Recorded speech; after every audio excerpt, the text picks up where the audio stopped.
Welcome to the latest edition of Manrina's Mentorship podcast. I am very excited to have Dr. Nieves Ros here with us today and find out more about her journey. So welcome, Nieves. Hello, Manrina. How are you doing? Yeah, really good. Thank you. Thank you so much for having me today. Thank you for coming. How was the journey from Bristol? Right, nice and easy. One direct train. No, it's just it was a nice time. It was nice, and we've got nice weather these days. Well, up and down, Yeah. crazy weather. Right, let's start with baby Nieves because Okay. you are here. Were you born in Spain? Yes, I was. Tell me about that. So I was born in Valencia. Oh, so very it's on the coast of Spain. I've lived most of my life there. Go to school there. Go to uni as well in Valencia. But yeah, loving being close to the sea. Yeah. Close. Oh, yeah. Amazing. Did you do a lot of water sports? I used to do synchronized swimming actually. Wow, that's amazing. I love the dancing and I love the water. Like my happiness spot is being in water. So I feel like that's like, a dinner party question where it's like, tell me something I don't know about you. Yeah. Like no one would expect you to be like, I'm a synchronized swimmer. Yeah, I'm a little mermaid. Wow, Yeah. that's very cool. But- Are your parents still in Valencia? Yes. Yeah, oh wow. And your synchronized swimming, was it in swimming pools rather than in the sea? Yeah. It'd be quite hard in the sea, pulled It around. would probably, I don't know if everyone has done it in the sea, but it would probably be really, really tricky. Quite difficult. And then why dentistry? Good question. So initially when I was like younger and decided what you want to do with your life, I love biology. And I was like, I'm going to study biology 100%. Wow. I just fell in love with the human body, Ah. like the cells and all the stuff. I Yeah. felt like, oh my god, like this is the best machine Yeah. ever. But then I realized that if I studied biology, I was like, going to learn a lot and focus it on like research and stuff and learn more concepts for being a teacher and just work with the knowledge. Yeah. I actually wanted to do something with all this knowledge. And since I was a kid, I love handcrafts. Everything. I've done every single handcraft with my mom. Like, we spent a lot of time doing pottery, scrapbooking, sewing, like everything you can imagine. So I thought that dentistry one day was like, come on, this is the perfect It's combination perfect, yeah. of those things. And now, when I'm doing my composite bonds with your little instruments and stuff, it's like, that's what I You wanted made the to right do. choice. Yeah. Yeah, that sounds like it was the perfect choice for you. Yeah. It was. It was. And how was dental school? Good. It was hard. Yeah. As every dentist, a lot of effort, a lot of hours. Yeah. Because I don't know how it works in the UK, but in Spain you have to do your lectures, but also your clinical sessions.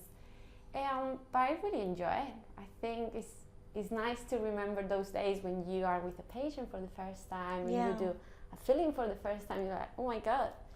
So yeah, I liked it.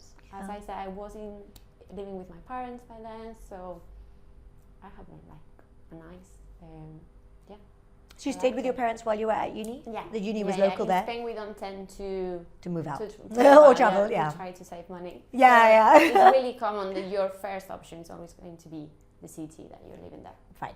Good. And then, so dental school, you enjoyed it?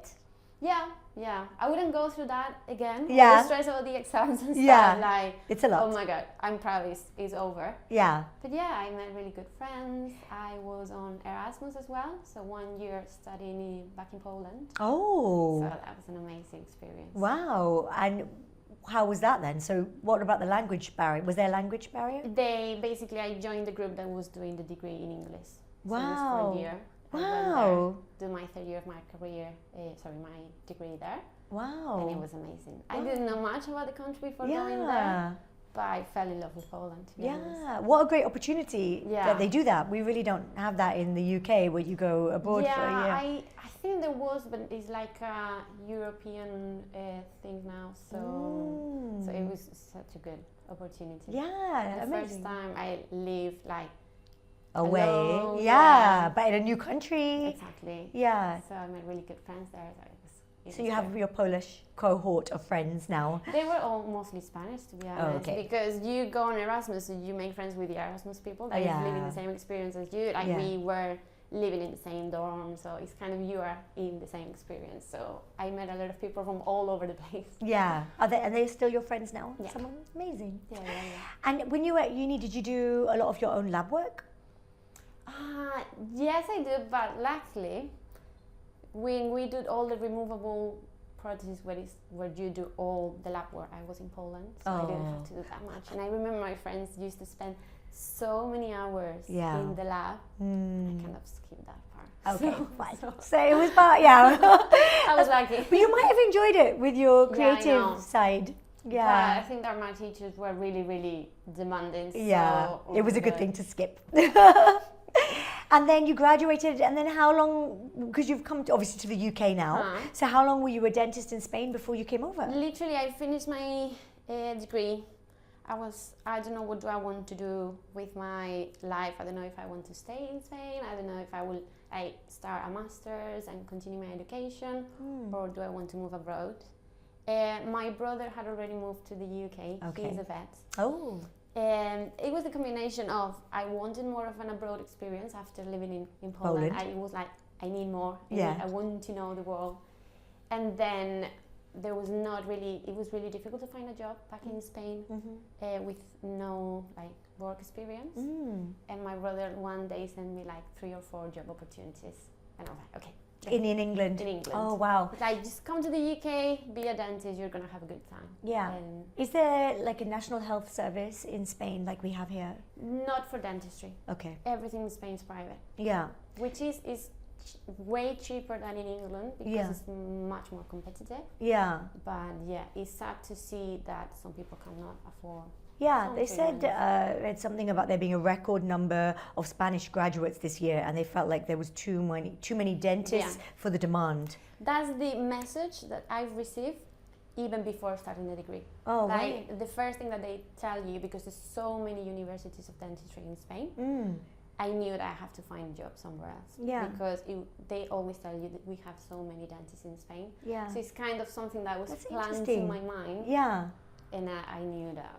And more female dentists than male dentists? I don't have the numbers, but I can guarantee for what we have at uni, definitely 80% of us were women. Yeah, interesting. I wonder why, I mean, it's a completely different topic, but I wonder why the government do that. They still have so many dental qualifications coming through. So it's not about the government. We have the government universities. Yeah. So we call them the public ones. Yeah. So you don't have to pay much for your degree. It's kind of like public school and education. But then we have so many private universities. Really? Like in Valencia, we have the government. That's where I studied. And then we have 3 or 4 more universities of dentistry. Oh, wow. So that's where it's basically creating the issue with the demand. Because the government calculates the numbers, but now we have, at the end of the day, it's a business. Yeah. So many universities open a degree. And where so many people can't get into dental school in the UK. Exactly. So I guess that's why a lot of them go to Spain, because then they can maybe pay at a private institute. Exactly. And then how easy is it to come and work here? I came before Brexit, so things have changed slightly, but you have to register with the GDC. My degree was accepted, so I didn't have to do the SOE exams and everything, which I know that they are really, really difficult. Yeah. But I just had to do an English exam before coming here, and then just provide a lot of paperwork. Fine. It took me a good 5 or 6 months. Okay. But it was possible. Yeah. Would you say it was a difficult process coming over? It was a slow process. Slow process. You have to reach a lot of paperwork, talk to my teachers at uni to kind of validate my case and everything. So it's slow. But you have a good understanding of this process, and because I think now you have a business where you help people come over. So how have things changed for graduates now from Spain who want to come to the UK after post-Brexit? So you have to find a practice that is happy to sponsor the visa, which many practices on the NHS are open for that because of the need of dentists. Yeah. So that's easy. They help a lot with the process, but it's just one step more on the journey. So it makes it a little bit longer, and people are a little bit more reluctant to come now because they need a visa and then depend on their visa to stay in this country. But that's good that you have that you help them. Yeah. Because I'm sure that's what they'd be looking for. Like in life, with everything, when you want to achieve something, you want to find that person that can help you get there. Literally, it was my own experience. Yeah. So I felt that if it had been a good decision for me to come to the UK, why not helping other people to come? So how long ago did you come? Ooh, 7 years ago. 7 years ago. And tell me about that. So once you got here, what was your first job? It's a good question. So basically, I came from Spain to, of course, join a practice.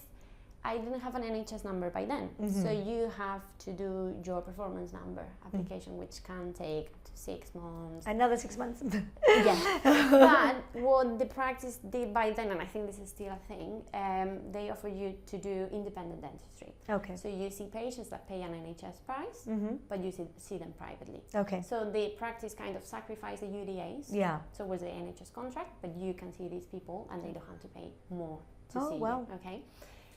I was promised that. Yeah. But when I came from Spain, I go to see my practice with all my happiness and excitement, and they were like, "Oh, so are you the new nurse?" Oh no. I was like, "No, I'm a dentist. I have my contracts." And they were like, "Sorry, we don't have a position for a dentist at the moment.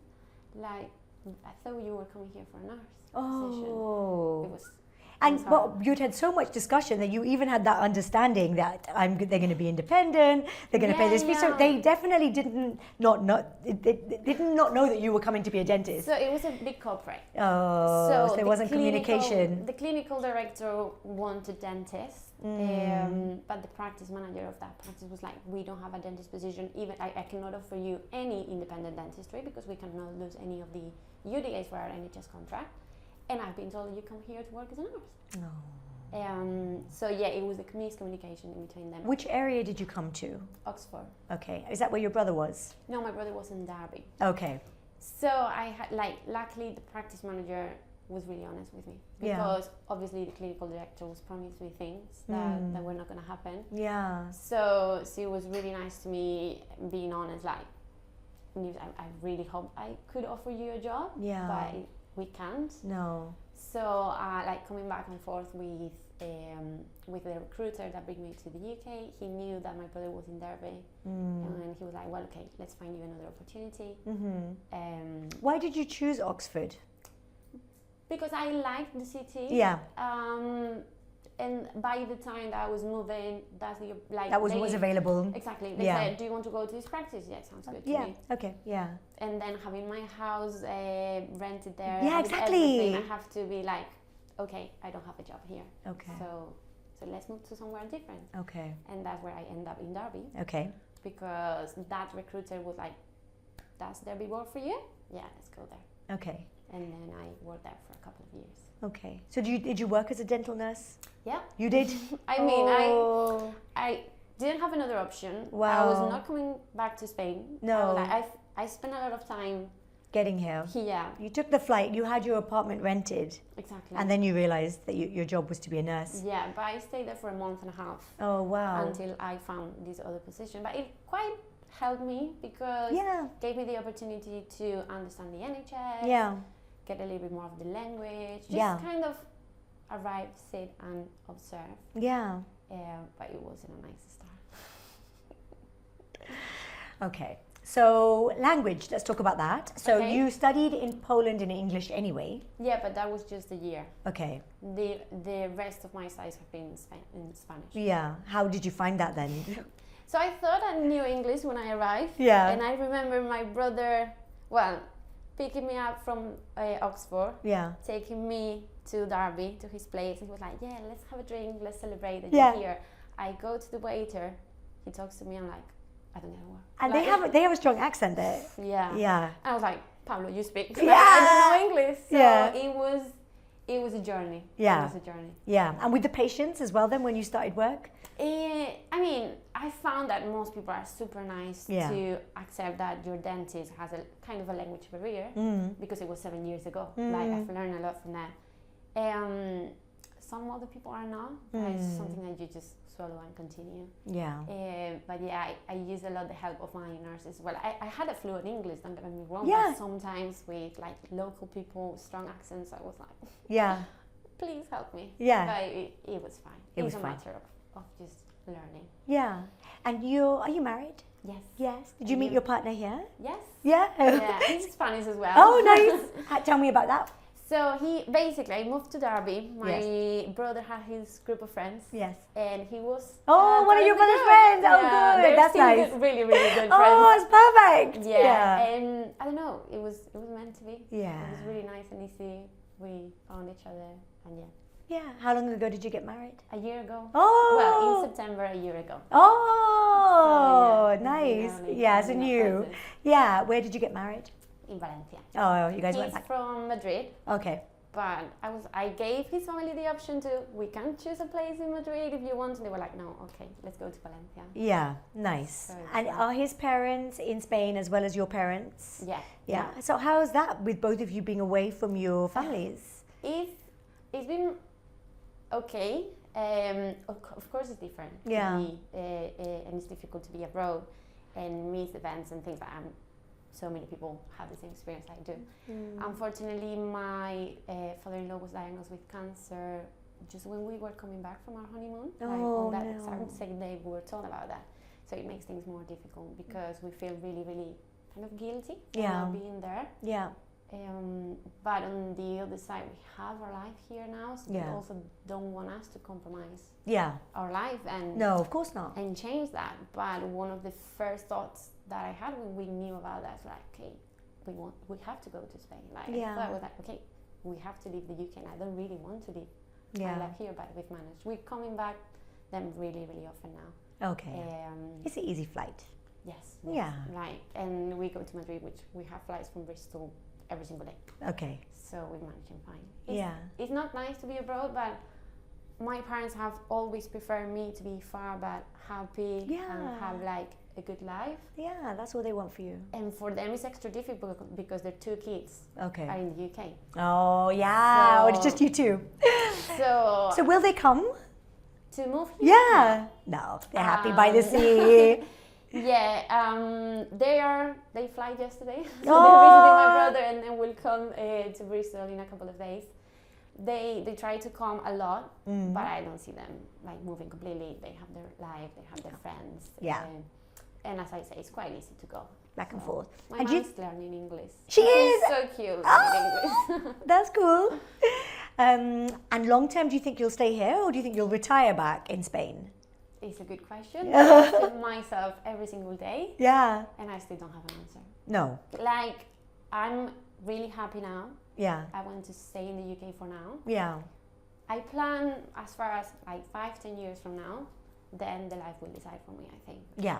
Because you don't need to decide yet. Every time I start planning, I get so stressed. I'm like, okay, you don't need to decide now. No, you don't. And will you guys have children? It's a good question. I have lots of those. At the moment, we want to keep focusing on our career. Yeah, you're young.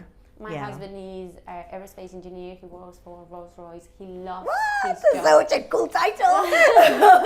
He loves it. Like, we live around merchandising of Rolls-Royce, and all our friends in Bristol as well come from Rolls-Royce as well. Wow. He loves it. Yeah. And he wants to grow in it. Yeah. The same as me. Like now I'm becoming a co-owner of my practice as well. Wow. I'm committing a lot to my work and I'm enjoying it. So. Yeah. So you were at this practice for a couple of years in Derby. Yeah. So how did you both end up in Bristol? You met in Derby, your partner. So Derby was an amazing place to start. Yeah.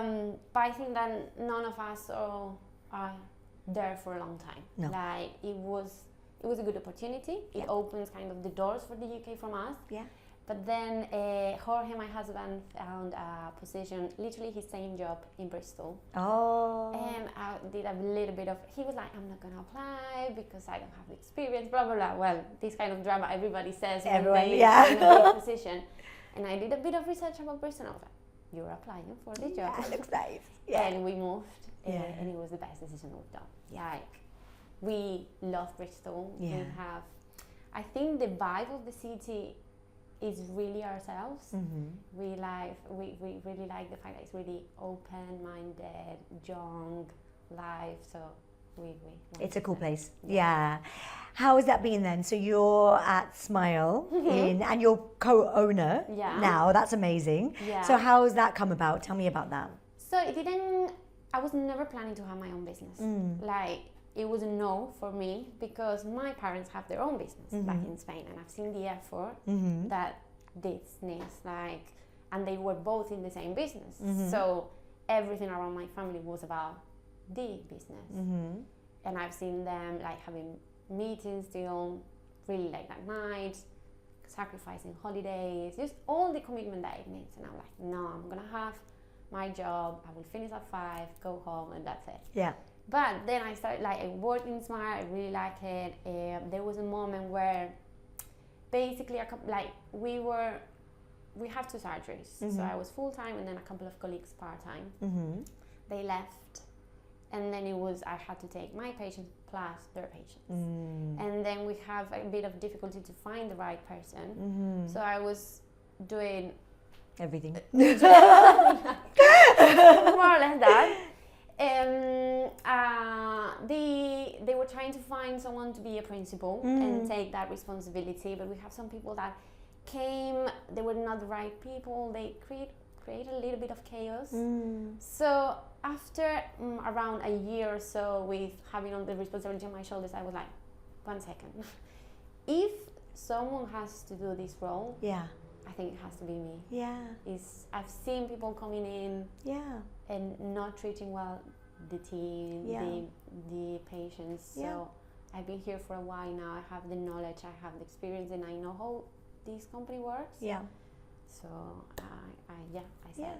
And so you're working a lot with Sandeep Kumar, and he's epic. So that must be a great person to work with, and great marketing support. It's really good to work with him. He's so supportive. Like, before joining Smart, I didn't know who he was. And I remember my interview with him. It was literally 6 minutes.